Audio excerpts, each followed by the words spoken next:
We're at the Indianapolis Motor Speedway getting ready for the 106th running of the Indy 500, and we are joined by driver, Mr. Ed Carpenter. Ed, it's great to see you.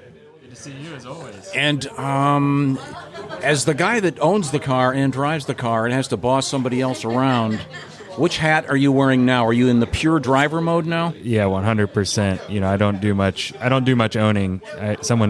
Another driver texted me the other day asking to have a conversation with one of his partners for next year, and I said, "We'll talk in June, man." I'm 100% committed to being ready to drive the car and win this race. So I pretty well shut everything off. Is there just a little tiny piece of you when you crash, or one of your guys crashes, and you go, "Oh, that's going to cost me"? No, I actually think about it more just from the logistics standpoint of how it affects the flow moving forward for the guys and the workload. Tearing up stuff it comes with the territory, and I think especially with me still driving, I still crash cars. I crashed one at Gateway last year, so it's part of the job. It's going to happen. We plan for it, but it's more how it affects the workflow. But you're focused right now totally on driving. 100%. That's great, and you've done very well here. Could this be your year? I feel good. I hope so. I come into most Mays feeling like I can win, and this is a year where I feel really strongly that we have the cars and the package underneath us to go out and have a really good shot at it. And that's all you can ask for at the end of the day, is to be where you need to be in that final 30 laps to make a push. So, we're going to do our best to be in the front for that final 30 lap stint. Okay, Shaun is our racing expert. Shaun, where the speeds jumped dramatically this year, was that expected? It seemed like not that caught people by surprise, but to go 230s to whatever, then all of a sudden 234s were being thrown out. It was pretty exciting. Yeah, there's always so many factors, especially with weather, that play into that. And the conditions on Sunday were quite nice. The track temps were lower, the air was cooler, so we're making good downforce. And we always get better. That we've been running this package and configuration for a while, but it doesn't mean that we stop developing or that the engine manufacturers stop developing. So they're always squeezing out just a little more. So, I was expecting 234s.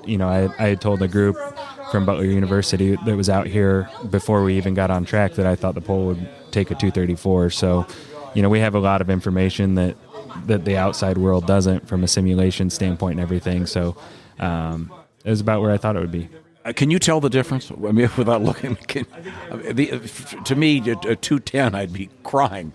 It's funny, from 215 to 220, it doesn't feel all that different. But then when you start getting 228 to 230 to 232, those smaller jumps feel much larger, just because we're covering ground. It changes the timing of how you drive the car and everything else, but it does feel fast. But that's what we want as IndyCar drivers. Is there a place when you're doing qualifying and there's no one else on the track? Is there a place on the track where it's hairiest, if you will, when you're going at speed? It really changes with the wind. I think for me, I'm always more concerned with a tailwind, entering a corner, just because it's working against the wings. You have a little less downforce. So, wherever the wind's blowing at the back of the car usually makes that corner a little more tricky than if the wind was opposite. What was your trap speed last Friday? I saw Connor's in the 242-ish range, I think. I don't know. I don't really look at that. Oh. I just look at the average and try to focus on the 4-lap average. Connor was definitely pretty pumped to have that 243, but I'm pumped to be starting fourth. All right, Ed Carpenter, what a great pleasure to talk to you. Before I let you go, do you do any impressions of any other drivers? No, I'm an extremely boring guy. Elio just did a fantastic Simon Pagino. that doesn't surprise me. You don't do an AJ or any of the classic guys? No, Mo. I don't have it in me. I'm not much of an actor. That's okay. One of the great drivers, and we hope you have a great race, man. Thank you very much. Thank you, Ed Carpenter, ladies and gentlemen.